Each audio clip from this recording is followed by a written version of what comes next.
You gonna do that? Welcome. I'm Shelley Dew, Director of Philanthropy at Hospice of the North Coast, and I'm excited that you have joined us today. You're going to learn a lot about Hospice of the North Coast and how we help the community. Today is Giving Tuesday, as you well know, and Giving Tuesday, I'm going to read you a definition. It's a global generosity movement that occurs on the Tuesday after Thanksgiving. It's a day dedicated to giving back, supporting local charities, and making a positive difference in people's lives. So we appreciate you here. We hope that you share your generosity with us, especially after you hear the good work that is being done in the community by Hospice of the North Coast. So today we are privileged to have with us Dr. Jeffrey Leach. Dr. Leach is a board member. He has been in the San Diego community for some time as a professional, and I am going to let him introduce himself and tell a little bit why he is here with Hospice of the North Coast and his observations of the work we do. Dr. Leach. Hi, Shelley. Thanks Hello. for having me. I'm a retired physician. I practice internal medicine in the Tri-City area for the past 35 plus years. And when I retired a few years ago, I was looking for something to do to give back to the community and use my expertise. And I was asked to join the board of Hospice of the North Coast. As a physician, I very often dealt with end-of-life issues. So hospice was near and dear to me. And I felt very strongly, I do feel very strongly about the hospice movement.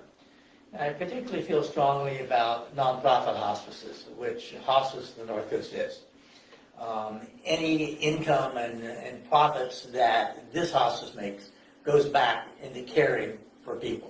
It doesn't, when you have a for-profit hospice, those profits are generated for the benefit of the business or the shareholders.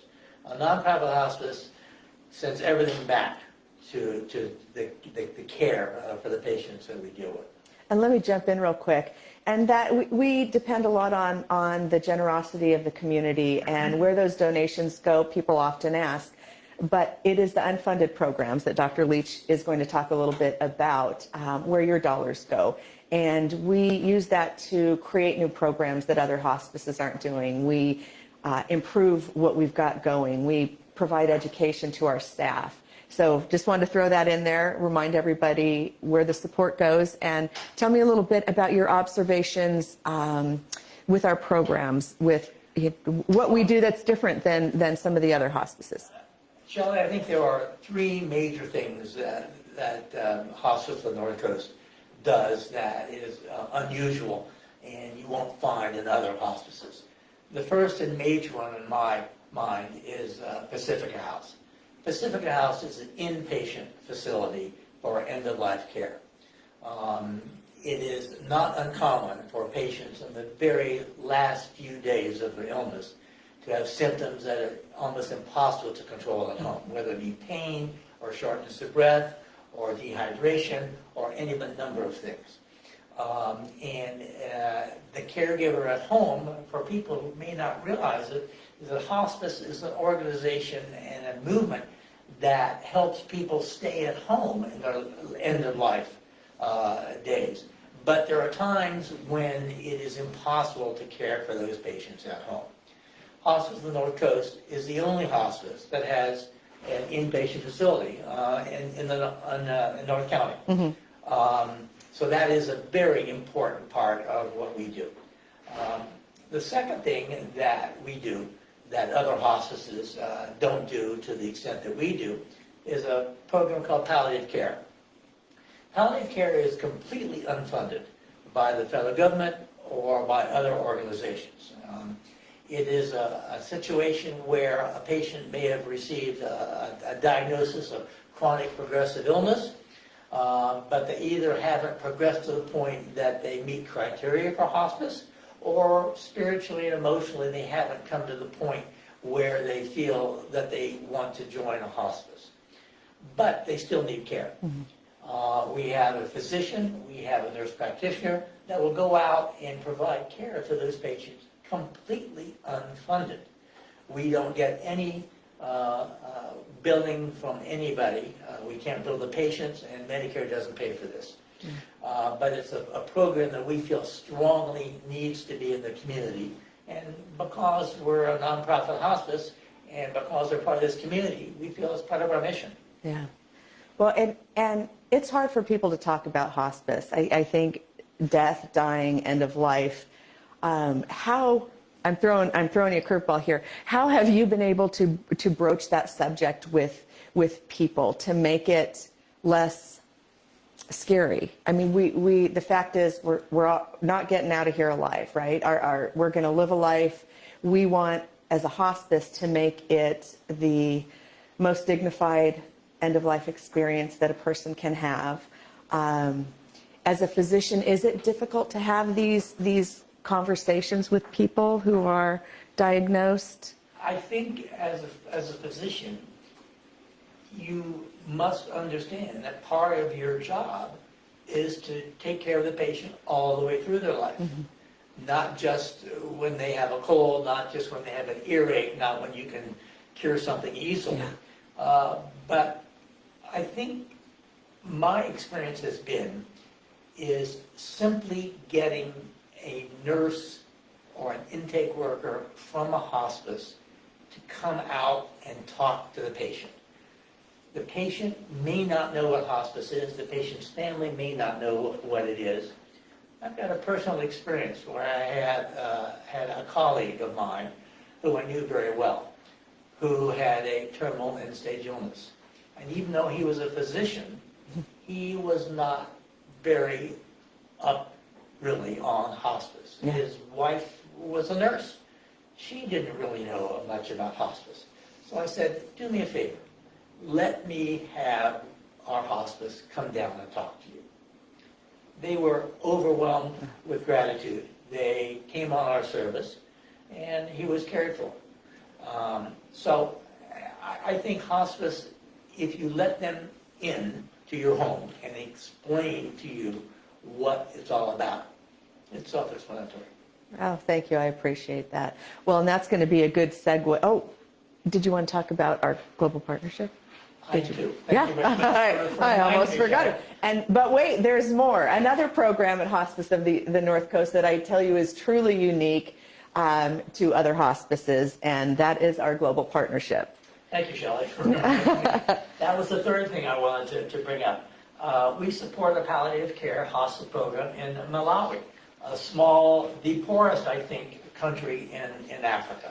And we have been supporting them for several years. Mm-hmm. We have funded several positions there for educational facilities, educational opportunities for some of their staff. They have come here to observe how we do things. And we, on a yearly basis, give money to that palliative care program. And it's something, again, it's part of our mission. Not only do we give back to this community, we feel strongly that we can support people outside the United States. Absolutely. So if you're wondering where your donations might go, Dr. Leach has just talked about 3 different programs. Our Pacifica House, the only inpatient hospice house in North County. Our palliative care program, which is above and beyond most other palliative care programs. Again, only possible because of the donations through our supporters and our global partnership. So I appreciate your time here today, and it is a beautiful segue. You talked about the community not knowing about hospice. That is our goal, is to help people understand even before you need it, to know that there are options. And we're going to bring in Tracy Abramson to talk about her position here in educating. So we're going to do a little shifting of the chairs here. Thank you so much. Appreciate it. And thank you for your Giving Tuesday donation. Oh, thank you, Sally. All right. Come on in, Tracy. Thank you again for being with us. In case you just jumped in, I am Shelley Dew, Director of Philanthropy here at Hospice of the North Coast. I've been here for nearly 13 years, and it is an amazing organization to be with, not only as an employee, but as a hospice and the good work being done in the community. So today we have Tracy Abramson. She has a history in hospice for sure. She is our education coordinator, also a nurse. And so I am going to let her talk about how education really fits in internally here with staff, externally in the community. So take it away. Tracy, Where do you start? I mean, Where do we start? Yeah, thank you. Thank Sure. you. And it was a nice segue, because the interesting thing about education for me is that in hospice care, we're looking at it as a triad of needs of education: community, staff, and patients and families. And all equally important. And when we start with community, when Dr. Leach was talking about just kind of this, we still have a real lack of understanding about what hospice is and what it provides. And what's interesting is, the latest statistics show that the median length of stay for a hospice patient is only 18 days, which means that 50% of hospice patients are only on for 18 days. Well, you say only 18 days, so tell me how long can they be on it? Well, when you look at the requirement to be on hospice care as a prognosis of 6 months or less, as certified by a physician, that's 6 months that they could be receiving the benefits of hospice care, which is an interdisciplinary approach to taking care of the patient and the family. And remembering that in hospice, what makes us, one of the many things that makes us unique, is that the unit of care is the patient and the family. Right.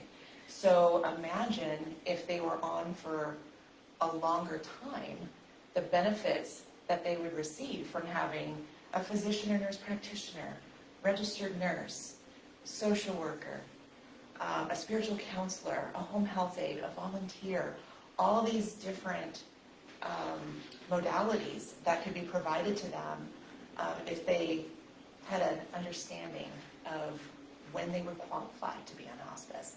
So here we are in 2023. Yeah. And there's still a huge lack of understanding about what hospice does. And the hospice movement here in the United States has been since what? The late 70s, early 80s. All right. And the modern day hospice movement really is not all that old. But, being that it's been around for several decades, it would be nice if there was a greater understanding. So one of the things that we do is we get out into the community and share this information with even physicians. There are still a lot of physicians that don't really understand what it is that we do. How can that be? Okay. Well, but we just heard from Dr. Leach, who was sharing his story about a physician friend who still didn't really understand. Yeah. So you guys are all lucky because you're hearing it right here. Here we are, Hospice of the North Coast. And there is. It's really true. There's so much more education that needs to happen so that there is a better understanding. And going into places like senior retirement living situations, independent living, assisted living, so that they get a better understanding too, because it's not just, we can't always rely on our medical team in the community to share this knowledge with us. So the more that we can empower the community to understand what it is that we do, the better it's going to be. Yeah, from my perspective, I wouldn't want to hear about it unless I needed it. And if you don't know it's there, then you don't know where to go. Right. So tell me a little bit more about your education internally with staff. And why? Really important. Why? Don't they get all that when they come out of nursing school and out of college and they get their degrees? Unfortunately, no. But Tracy. This has been talked about. I come from an education background as well, teaching in a nursing program, and I can tell you we do not do enough for nursing students, for medical students, for social work students to get an understanding about end-of-life care. It is grossly undertaught. So when we have people come here to work at Hospice of the North Coast, we're putting them through a pretty rigorous orientation, because we want them to understand it's not all about the technical skills of being, say, a nurse. There's so many other skills that a hospice clinician needs to have. Effective communication skills, empathy, right? So we talk about that extensively with our staff. Now, again, here we are in 2023.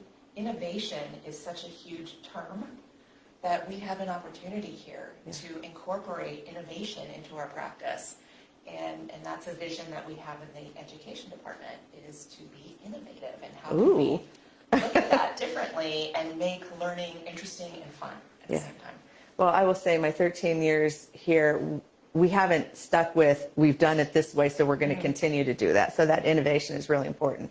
And something else at Hospice of the North Coast, what is the expectation of our nurses as far as certification? we strongly encourage our nursing staff to become certified in hospice and palliative care, but not just the nursing staff.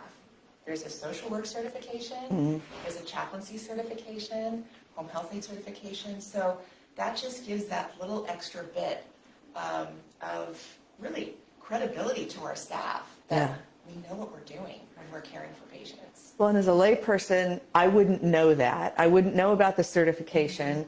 And if I did, I would expect that every hospice would have that in place, that their staffing would need to have, but not the case. Not the case. A lot of our nurses here have their certification, and the ones that are new to us are excited when they're able to qualify to sit for that exam. Oh. And I'll tell you, it is not an easy exam. Oh, So. boy. Oh, boy. Well, good for us. Yeah. And then the third part, I think, of the education was educating the families. Patients and families, and that's huge. I just think you tell me what to do, and that's what needs to be done. And I put all my faith in the medical staff to take care of me and my family. Not so. Well, the reality is, we're not there 24 hours a day Okay. in the patient's home. So part of what hospice is, and really the biggest part when you think about it, is education. I was a case manager for a year before I realized I was truly an educator, about anything else. And so what does that mean? It means that every time we go visit a patient in their home setting, we're teaching something. And it might be something Give me an small. example. Give me an example of It that. could be something as small as reminding them that we are available 24 hours a day, 7 days a week, and to contact us first when something comes up that has changed. Or it could be providing personal care, how to reposition a patient in bed without hurting yourself or the patient. I would think that would be empowering as a family member to be able to still support my loved one. They get to participate in the care. There you go. And they carry that with them forever. And we see that when we get feedback by way of surveys from families, that they really appreciated that we took the time to spend with them to teach them how to properly care for their loved one, because they're going to carry that with them, that they got to participate in a very meaningful time in their life. Wow. Well, that's important, education for sure. And occasionally I will be in meeting with families and patients, and they're always telling me, Shelley, you got to stand on the mountaintop and shout hospice, because I had no idea what it was about. And I know you're here caring for me, but what about my loved one when I pass on? So that's another segment we're going to talk about a little bit later, our bereavement support. Tracy, what else am I missing? I know that's a broad question, but what value do you get in what you're doing as an educator? Oh my gosh, I love, from an internal standpoint, I love watching our clinicians grow. That's really exciting to me, because there's always something new to learn in hospice. Just like any area of medicine, really, but hospice is unique, it's special. And so being able to watch people grow is probably my favorite thing. Aww. And then just hearing the stories too. I don't get to be out in the field as much, but I hear the stories of how our staff are impacting the lives of others, and it's just, you don't get a greater gift in your work than hearing that. So. Well, and it's very important work. We are the last care that this patient will receive. And one time to do it right. Yeah, that's exactly it. There's no do-overs with this. Yeah. Well, thank you for your role. Thank you for sharing your whole experience, your education, your profession with us here at Hospice of the North Coast. We're thrilled to have you. Thank you for having me. Thank you. Appreciate the time. Thank you. Again, this is Giving Tuesday. We hope what you're hearing today will encourage you to open your hearts and your wallets and give a little something to help us continue these wonderful programs and services that we're offering the community at the end of life. Today, we are bringing Rachel Timmons in. Rachel is the director at our inpatient hospice house. We call it Pacifica House here in Carlsbad. And Rachel has been with us cumulatively, how many years now? 6 years. Yay, Rachel. I was very honored to be part of the team that received a grant from the city of Carlsbad back 10 years ago, and we were able to open the first and only inpatient hospice house in North County. We are still currently the only. And our board of directors realized long ago that there was this need at the end of life, a place for people to go who weren't able to manage their symptoms at home, that we could bring them in. Rachel will tell a little bit more about this, but our board of directors said, we know that this isn't going to be a moneymaker, but our community needs it. Again, one of the benefits of being a nonprofit. So we purchased this home in beautiful Carlsbad, and it is a 6-bed inpatient acute care home. And Rachel has the honor and privilege of directing that and hearing the stories, seeing the stories firsthand every day, and working with staff and kind of collaborating with Tracy, as you saw, as far as the education goes. So Rachel, first thought about this house. What comes to mind when you think of our house? Well, I mean, it's a beautiful blessing. And another good segue coming from Tracy and education is we've been around for 10 years and our community still doesn't know we exist a lot of times. We continue to hear that we had no idea that there was a place like this. You know, there's that misconception of hospice is a place that you go, right, versus hospice is something that comes to you at home. But there are levels of hospice care, and this general inpatient or GIP, which our house is suited for or regulated for, is a level of hospice care that has to be done either in a skilled nursing facility or in a home like this. Nationally, it's a little more apparent on like the East Coast and Midwest for places like this. In California, we're still pretty slow on the uptick because it's difficult to regulate. Oh, okay, so regulation is not a normal space of care. People are at end of life, people are dying, and that looks much different than our other nursing facilities, which are very much geared towards healing and recuperating from illness. Okay. So when you look at something that takes care of people who are not eligible for that kind of recuperative care, and it's comfort focused, just to know how to regulate that or what it looked like. So we're so fortunate that we've been given an opportunity and truly a gift to be able to serve our community in this way with this house.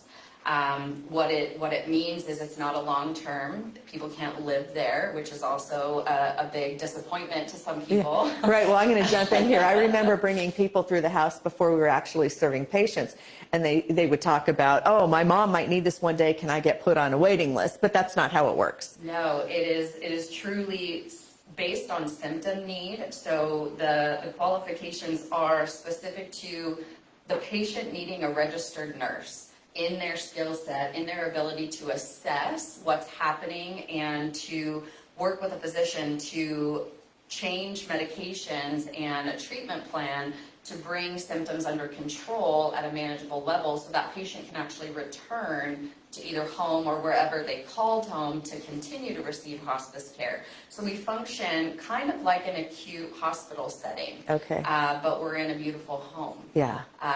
Because it is very important at end of life to have that comfort, to have peace, to have privacy and dignity. And we know a hospital setting or a skilled nursing setting doesn't allow you to have that. There are shared rooms. There are, very low staffing to patient ratios, and you don't get to really focus on each patient and their individual need. So our home provides private rooms where it's one patient and their family. Oh, that's nice to have that separation from, yeah. Absolutely. And it does also then provide families an opportunity to also intermingle with other families, should they choose to understand that they're not the only ones in this situation where they're losing a loved one in kind of a crisis sort of setting. We have this ability to bring them to this house to operate very clinically and medically in advanced ways, in various, again, modalities of giving treatment to patients that need it, without being in a very sterile, loud Yeah. clinical setting with a lot of different rules about who can be here and visiting hours and things like that. So we can look like the second best place to home, but families knowing that they're not alone and there's actually a registered nurse 24 hours a day providing that clinical expertise towards making sure that their loved one is taken care of. Yeah, that's special. So you talked a little bit earlier about the average length of stay on hospice, maybe 18 days. How does Pacifica House fit into that? Are they coming from the hospital? Are they coming from homes that are already on hospice care? All of the above. Oh, okay. Yeah, so a big part of our census comes directly from hospitals. So like Tracy mentioned, there's such a deficit in knowledge or understanding of when the right time for hospice is. So unfortunately, most of the patients that we see at Pacifica House are on that very latter end of life, where they've had such a great exacerbation in their disease process that they required hospitalization, that then the hospital determines there's nothing else we can do. They are at end of life, and comfort-focused care would be the most appropriate option for this person. And yet they're still very symptomatic, that even though the hospital says there's nothing left we can do, a place like Pacifica House sees that symptom management need, that they can come and we evaluate them every 24 hours for eligibility, making sure, again, our goal is to get them managed so that they can be taken care of by a non-clinical person, by family. But unfortunately, like I said, they have these great exacerbations that end them in the hospital for then to really be at the final days, which is also why all of these symptoms are coming up, that then they would require to come to us, and they do end up then passing with us. So average, we have people anywhere from hours, unfortunately, to a few days. But I do have wonderful stories. And I'm gonna ask you about one of those in just a moment. And I want to talk a little bit about back to where our donors' dollars go. Pacifica House, not only were we able to receive a grant for that, but then we suddenly became landlords, right? We have this beautiful home, but we need to care for it 24/7, just like we're caring for the patients. And there is equipment that is needed oftentimes to help care for the patients. One example is we wanted to provide warm blankets to the patients in their beds because at the end of life, they're often very cold. So we're doing a little fundraising campaign to purchase a blanket warmer. There's been other medical equipment type devices. What are some of the things, do you recall? Yeah, so, we were fortunate to get a grant for a medical mannequin Okay. that helps with our education and training, making sure our nurses' skills are ready and competent for the patients that come in our doors, with various diagnoses and various things that need to take care of them. We also were able to purchase a bladder scanner. Many times urinary retention is a big problem at end of life, and it can be very painful. And rather than put a catheter in every single person, without knowing if they really do have true retention, the bladder scanner is a non-invasive way to kind of check and see, do they actually have urine? Do we need to do a more invasive procedure than to put in a catheter to try to relieve that discomfort? Our vital signs machine, we take vitals every shift, and really that helps us to tell the family a little bit more of objective data about where the patient is in their end-of-life process. It helps paint that picture of where they are, exactly. It does. So again, these are where your donations go as well, for the care of patients, for equipment, for all of that good stuff. We're going to close here with Rachel. She's going to tell a story or two about one of our families. So go ahead. Yeah, so even though we don't always get to have months to get to know families or for them to have the full benefit of 6 months, though some families do come from Hospice of the North Coast at home, who then have this exacerbation that they can no longer stay at home and family to provide care, so they come to us. So they've been able to get to know their care team at home, who also visits them at Pacifica House. But we are, we're a Medicare benefit, so we do get reimbursement. However, like Shelley said, this is a 5,000 square foot home that we have electricity and gas and maintenance, and with as many people that come and go throughout, that's a lot of upkeep for a home. A lot of foot traffic. We've had to replace flooring and, painting, etc.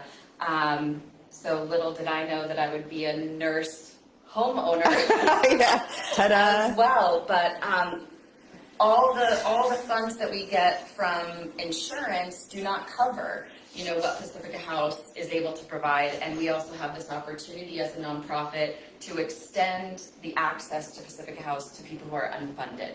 So gifts that people give from these grateful families or community that understands the benefit allows us to continue to bless people's lives when they really need it. So this came up after we just had 2 extremely grateful families. So I'd love to share with you about those. And this is truly what helps us continue to do what we do every day, because it's very hard. It's hard to watch people pass away and to watch families grieve, but the immense gratitude that families give us with what we've been able to help them through this time of life is just, it's richness beyond measure. So please share. I have two spouses who were with us in the last few days that said, I want to express my deep appreciation and thanks for the important and amazing care my wife received at Pacifica House.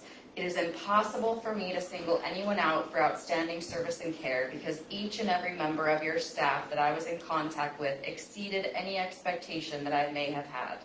The love and expert care was of great comfort to me and my family. We were truly blessed to have your team working with us. We are so thankful for your support and the loving and caring support of each member of your team. It was a true blessing. And this was from a gentleman who really did struggle with losing his spouse of over 50 years. And we got to watch his emotional transformation in being able to accept that this was end of life, but that it could also be really beautiful. And we got to see that. Well, thank you. Actually, this spouse and the second one connected at Pacifica House as they were watching their wives pass. These two gentlemen met and formed a beautiful bond to support one another and really let each other know that they're not alone. So this other spouse said this: the last few days were such a blessing to me and all who were able to be by my wife's side. Truly some of the most precious moments of my life because of what Hospice of the North Coast has created here at Pacifica House. There is no thanks enough to express our gratitude. Well, we could talk about how great we are all day long, but really it's all about who we're serving, and those are beautiful testimonials that just speak to the benefit that these families have received, and to take that time after you've lost the love of your life, and say thank you. The experience can be wonderful. Well, Rachel, thank you. I've got a lineup out there. We've got more people to share, so thank you for your help and your stories and everything you do. Philippe, how are we doing on time here? How much time do we have? We've got more time? All right.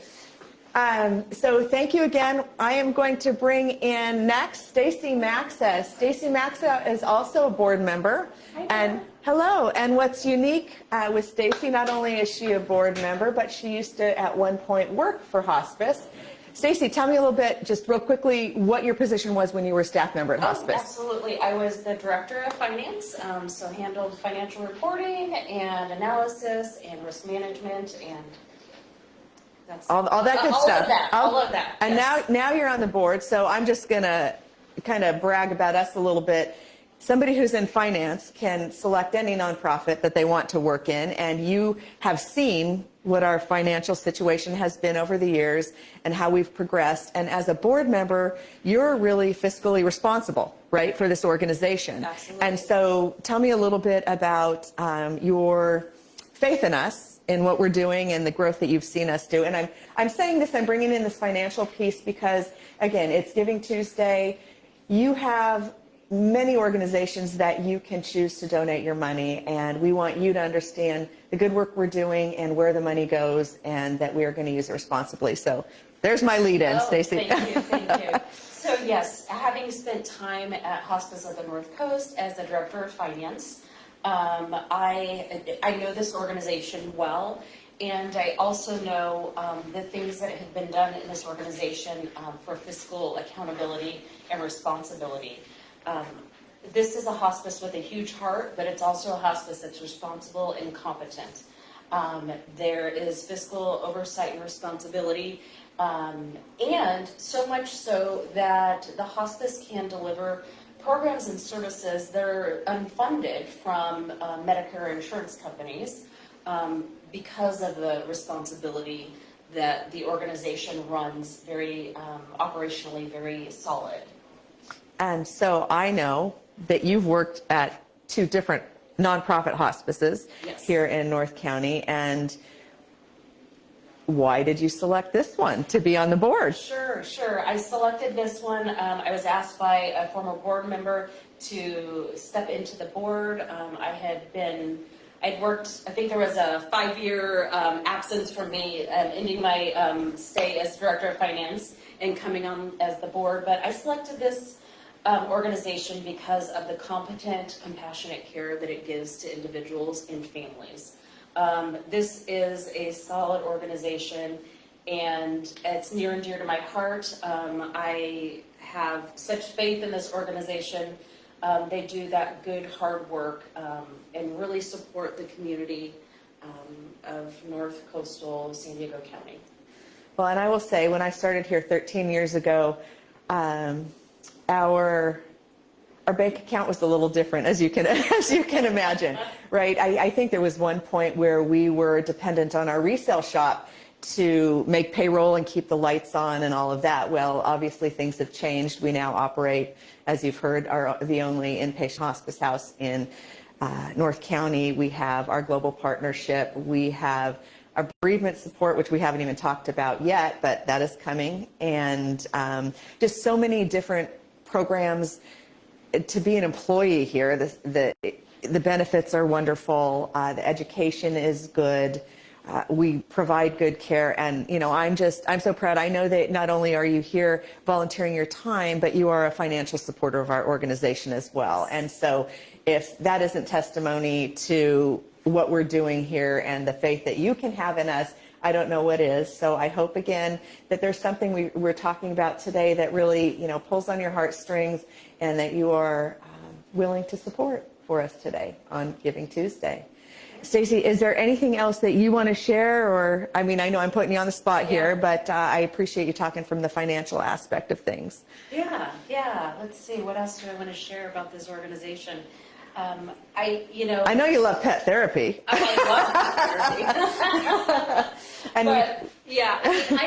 I think Hospice of the North Coast just does a really special, great job in supporting families. This year, I lost both of my grandmothers, I should say. I also just lost my dog 3 or 4 weeks ago. So loss is a big deal, and this is an organization that provides resources to family members and friends as they're going through this really hard time, end of life, as they're watching their loved ones. So I mean, that's the heart pull for me is the wonderful bereavement services this organization has. And there is a resource for things. So you call and you ask and you get answers, and you are given options for support. So that, you don't even have to have a family member that was on this hospice to receive support and just compassion. Well, through our bereavement department, and I haven't even hit that in some of our earlier talks here, is that our bereavement department supports not only the families who had a loved one on our hospice, but community members who've lost somebody. And it doesn't have to be due to an illness. It could be, an accident. It could be suicide. It could be anything where they've experienced that loss. And they can come to our Hope Bereavement Center and work with our counselors and attend some of our memorial events that we host twice a year. And these memorial events are just amazing. One of them is a butterfly release open to the community at no cost. So we invite you to come and share with others. It's a community of grieving people out there, and they find solace with each other and help grow through this bereavement process. I think our executive director, Sharon's going to be coming in just a minute, can tell you a little bit more about that. But Stacy, Sharon's not here. Hold on just a second. Okay. Please, can you text Sharon, please? You did for a couple But thank you. And you know, we talked a little bit about losing your dog. I Yes. remember we had a family member who had lost the mother of the family, and they just kind of held in that grief. They didn't seek anything, and we find that grief kind of gets triggered. It could be months, years down the line, and it was unaddressed grief. And then the family dog died, and everybody just exploded. And it was that trigger, and the dog was a family member, and they came in and they received grief support. And it was amazing, and they were so thankful. But in that process, they were able to talk about, oh yes, now let's talk about mother, Yeah. and let's go back.